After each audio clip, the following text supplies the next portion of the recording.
Hello everyone. So this is another important video on the custom providers and in this video we are going to talk about asynchronous provider. अब question आता है कि we already have the standard provider, class based, so many type of providers.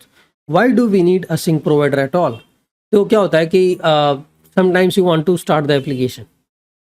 But you need to wait until database connection has been acquired. Either MongoDB, MySQL, Postgres. जब तक database connection नहीं होगा आप HTTP request सर्व ही नहीं कर सकते. सर्व करोगे आपके पास application break होगा.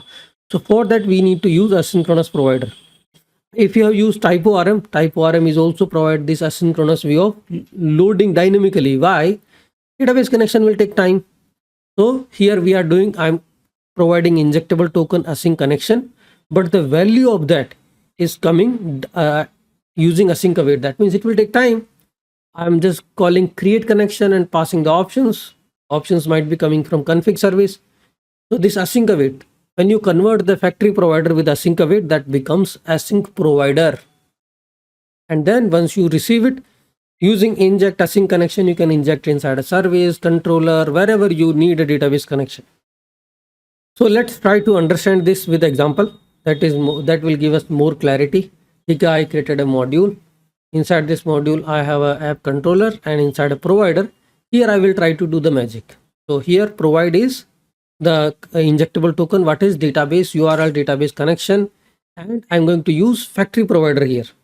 Factory custom provider, तो हम क्या करते हैं, use factory, right? Use factory async await, वही async await function है, because database connections will be acquired with async await, which will take some time. And here you can provide options, and these options can be coming from another provider.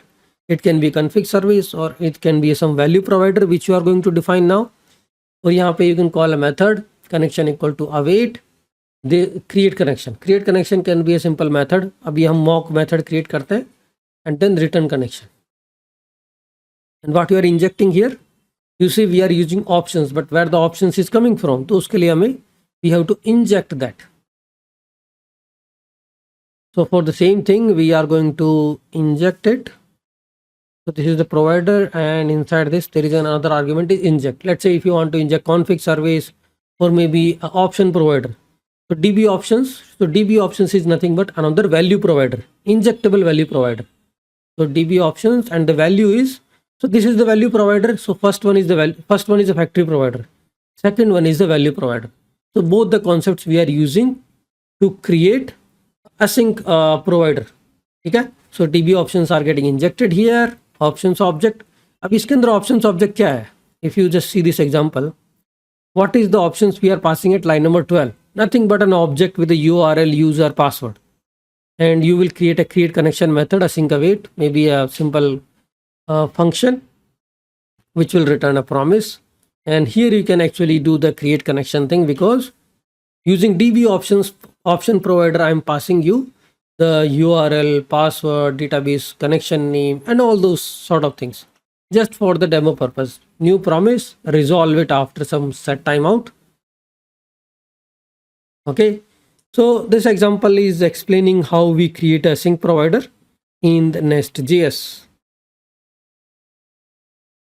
So this create connection is just resolving the promise after 5 seconds. It is returning connected, and options, it is returning the options object.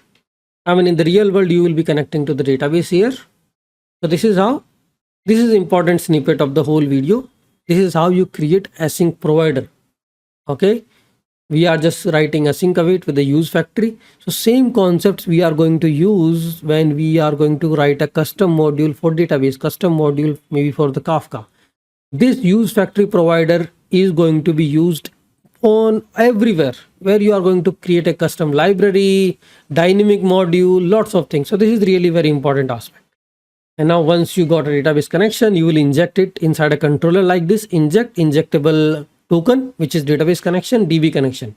And you will do this .db connection, and you will get the connection object.